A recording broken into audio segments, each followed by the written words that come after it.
Oh, cue the melodrama and have your tissues handy because Harry, our beloved renegade prince, has opted to snub the Invictus Games in favor of his own cherished affair. And why, you might ask? Well, it seems the mere thought of a few jeers from the Brits has him trembling in his royal boots. Just imagine the shock. Harry, who's been more than willing to spill all sorts of royal secrets in his tell-all exposé, is suddenly petrified at the notion of facing criticism back home. The poor lad.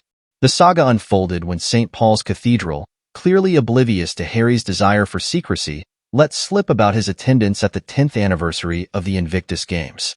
Oops.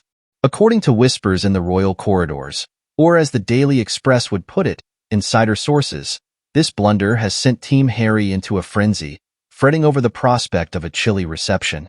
But let's cut to the chase. The real issue here is Harry's sudden concern for his safety, thanks to his candid military disclosures. Seems a tad convenient, doesn't it? After all, this is a man who's aired more dirty laundry than most would dare, from personal grievances to family feuds, all under the scrutiny of the public eye. And now, the mere thought of a boo has him shaking in his boots. Please. The rumor mill claims that the scheduling mishap at St. Paul's has made Harry's attendance a serious security risk. Yet, one can't help but wonder if it's his ego, rather than his safety, that's feeling threatened. Harry's insistence on secrecy seems more like a ploy for drama and attention than genuine concern for safety. It's as if he's angling for top-tier security and royal treatment just to maintain his fading relevance. Let's not forget, Harry isn't exactly at the top of the public service hierarchy. He's not a king, a prime minister, or a military chief. Yet here he is, demanding top-notch security on the taxpayer's dime, as if the realm's safety depends on his every move. The audacity! And what about the real victims here? The Invictus Games and its participants.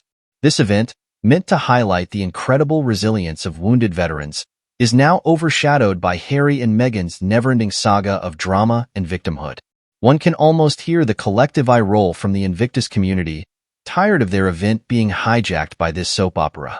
In the end, Harry's legal tantrum over his security detail, another attempt for sympathy, fell flat. The judges essentially told him to grow up and face the real world, where not every whim is indulged, especially when you've stepped back from royal duties. So, there you have it, folks. Harry, in a bid to avoid criticism, has chosen to bail, leaving his legacy event in a bind.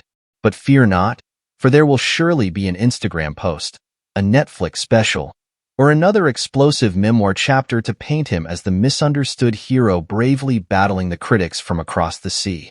How utterly predictable.